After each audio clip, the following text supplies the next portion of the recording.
Hey everybody, welcome to this short video on how to get rid of detritus worms. This is also available to you as a download guide, free PDF, so please visit our site betafishnews.club to find out how to join our mailing list and download this free guide. Now, these are those little worms you see in your tank from time to time that are white, and they look a little bit freaky. Some people may even be scared of them and think they'll hurt you, but we're going to go over if that's true or not. So let's see if you actually have them in your tank firstly. They're long and stringy and usually white with brown flecks, and they look kind of like snakes or earthworms on the bottom of the tank. They like to feast on plant and fish wastes, which is why they're called detritus, which means waste. They might look pretty unpleasant, but the thing is they won't hurt you or your fish.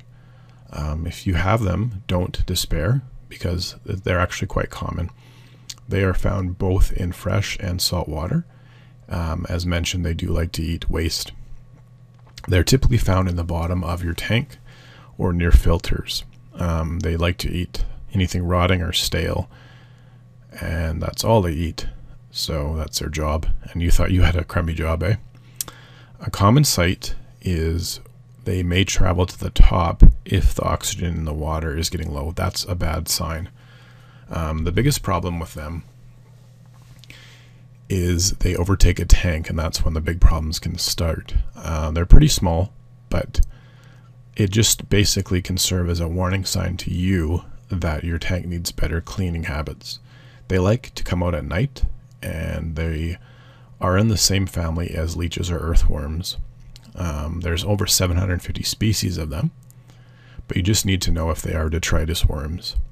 After you know you have them, now the trick is to get rid of them. Don't despair. We can have a purposeful attack. Basically, if they don't overtake the tank, it's still a good sign. So you don't want to go crazy and totally strip the tank, but you want to start picking away at them. If you have a water vacuum, one that's good in water, like a shop vac, you might even be as easy as just sucking them out. Just be careful you don't suck out any of your fish or things like that.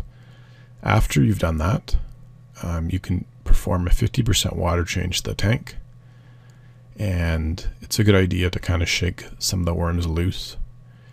And then you want to basically wait a few days and see if they return and keep following that procedure.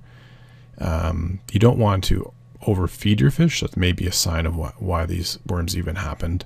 So you might want to examine your feeding habits and scale back a bit. You might even have too many creatures or fish in your tank as to why they may be in existence. Is your filter working? Is it plugged or broken? You should check that out too. There's different ways to get rid of them. The safest way is what I mentioned, suck them out and do a water change. You can use chemicals, not recommended.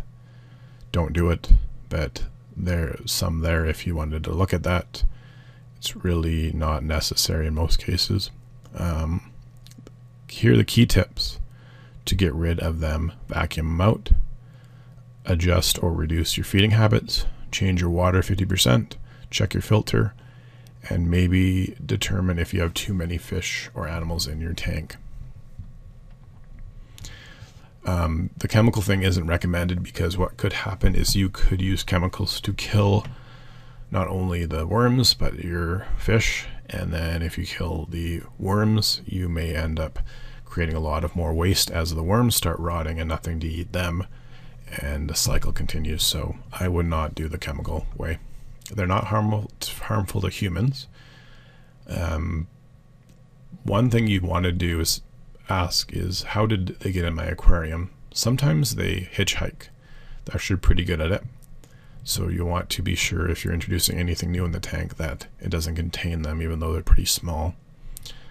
Main causes, again, poor water maintenance, hitchhiking, or overfeeding. There are some animals that eat these worms, but the problem is if you introduce a new animal into the tank, it could upset the balance anyways. Some crayfish, some crabs, frogs, mollies, bettas tetraneons, guppies, angelfish, endlers, or rasboros like to eat them. But really, you probably want to get rid of them the way we mentioned with the water changes, and some bigger breeds don't even bother eating them. So probably not necessary introducing new fish in the tank unless you're going to anyways. So the key thing is to slowly get rid of them. Don't go crazy, don't do anything too drastic, but try to get rid of them and make sure they don't overtake your tank, because that's when the real problems start. Thank you for watching this. The PDF guide of the care guide on how to get rid of them is yours for a free download on our website. Thank you for watching, and we'll see you in the next video. Please like and subscribe. See ya.